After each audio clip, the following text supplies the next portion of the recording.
बाकी है और अपना मानसिक संतुलन खो बैठे हैं।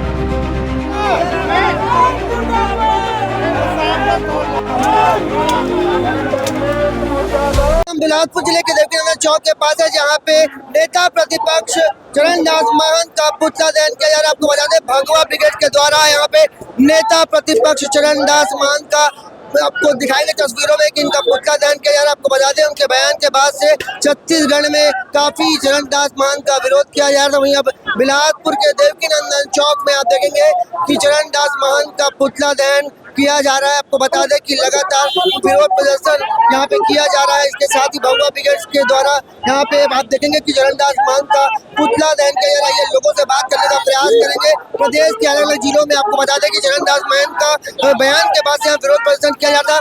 लोगों से बात करने का प्रयास करते हैं, क्या कुछ बुरे मुद्दे को लेकर यहाँ पे जो है वो यहाँ पे प्रदर्शन किया जा रहा है। यहाँ पे लगातार चरणदास महंत के खिलाफ में नारेबाजी की जा रही है। किन मुद्दों को लेकर यहाँ पे पुतला दहन किया जा रहा है?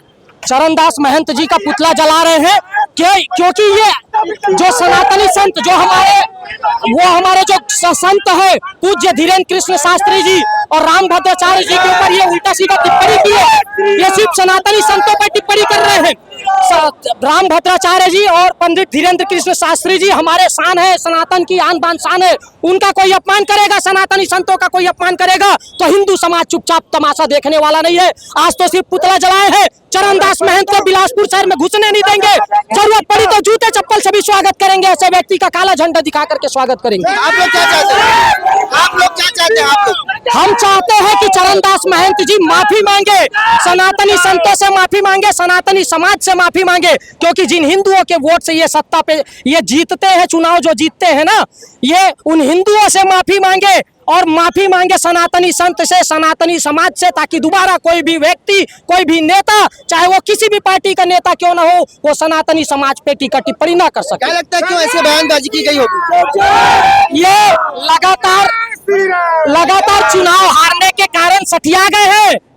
लगातार चुनाव हारने के कारण नेता प्रतिपक्ष चरणदास महंत जी सठिया गए हैं। तो इनकी सठियाई हुई बुद्धि को लाइन पे लाने के लिए ये सब जरूरी है। हिंदू समाज जाग गया है। हिंदू समाज तमाशा देखने वाला नहीं है। कोई विरोध करे चाहे ना करे, हम तो सड़कों पे उतर के इनका विरोध करेंगे और ऐसे व्यक्ति को घुटने में लाने की भी औकात सनातनी समाज रखता है। बता दें कि नेता प्रतिपक्ष चरणदास महंत के बयान के बाद से हिंदू संगठन में काफी आपको देखेंगे आक्रोश देखने को मिल रहा है। इस वक्त हम बिलासपुर जिले के देवकीनंदन चौक के पास मौजूद है, जहाँ पे नेता प्रतिपक्ष चरणदास महंत का पुतला दहन किया गया है और हिंदू संगठन ने साफ यहाँ पे चेतावनी दी है कि ऐसे अगर वो माफी नहीं मांगेंगे चरणदास महंत जी तो उनका बिलासपुर में आना प्रतिबंध कर दिया जाएगा। बेहद ही गंभीर आरोप यहाँ पे नेता प्रतिपक्ष चरणदास महंत के ऊपर लगा। उनका कहना है कि अगर चरणदास महंत ने माफी नहीं मांगी तो आगे उग्र आंदोलन की यहाँ पे चेतावनी दी जा रही है। कैमरामैन मोनू सिंह के साथ जिया खान, सीजी भास्कर।